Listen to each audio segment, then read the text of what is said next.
Monday, 13 July 2026. 3 Asia-Pacific AI stories before your first coffee.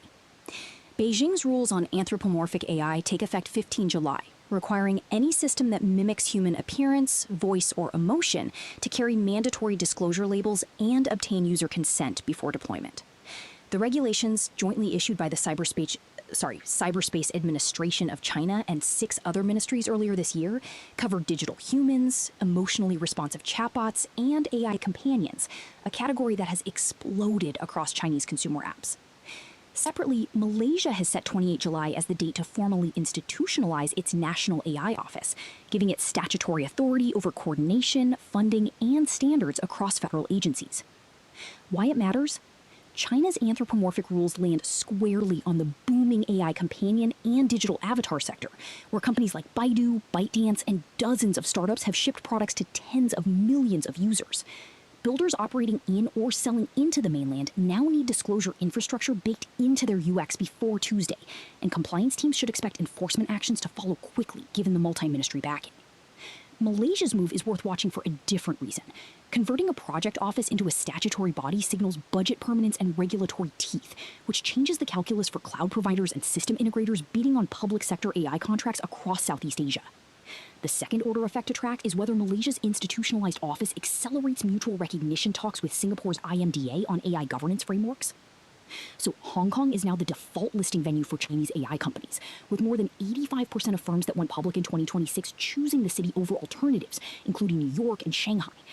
The shift has been driven by U.S. listing curbs on Chinese tech, funneling capital into Hong Kong's equity markets, which reached close to $44 billion in the first half of 2026, a 5-year high. The exchange has logged 84 new listings, with first-day gains averaging above 60%, and more than 400 companies sit in the pipeline. Why it matters?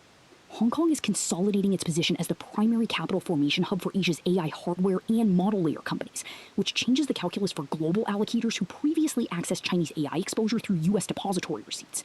Builders seeking public market funding now face Hong Kong's disclosure and governance regime as the path of least resistance, while Western institutional investors remain cautious on liquidity depth, board independent standards, and geopolitical overhang. The second order effect to track is whether this concentration of AI listings pulls adjacent infrastructure, such as secondary trading desks, AI-focused research coverage, and venture exits, permanently toward Hong Kong and away from both US and mainland Chinese venues. Now, ASEAN's digital ministers have expanded the bloc's shared AI governance guide to cover generative AI, adding goals across roughly 9 policy areas, including transparency, data governance, and accountability. The 2025 update keeps the framework voluntary rather than binding, a deliberate design choice for a region that spans Singapore's advanced regulatory apparatus and much earlier stage economies like Cambodia and Laos. 4 member states, Vietnam, Indonesia, Malaysia, and Thailand, are already translating the guide's principles into domestic legislation. Why it matters?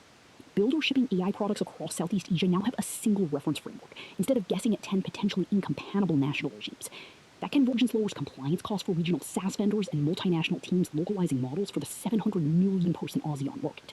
Capital allocators should watch how quickly the 4 frontrunner countries codify the voluntary principles into enforceable law, because the gap between soft guidance and hard regulation is where licensing risk lives. The second order effect to track is whether this soft law approach becomes a template for other multi-speed economic blocks, particularly the African Union, which faces a similar spread of digital maturity across its members.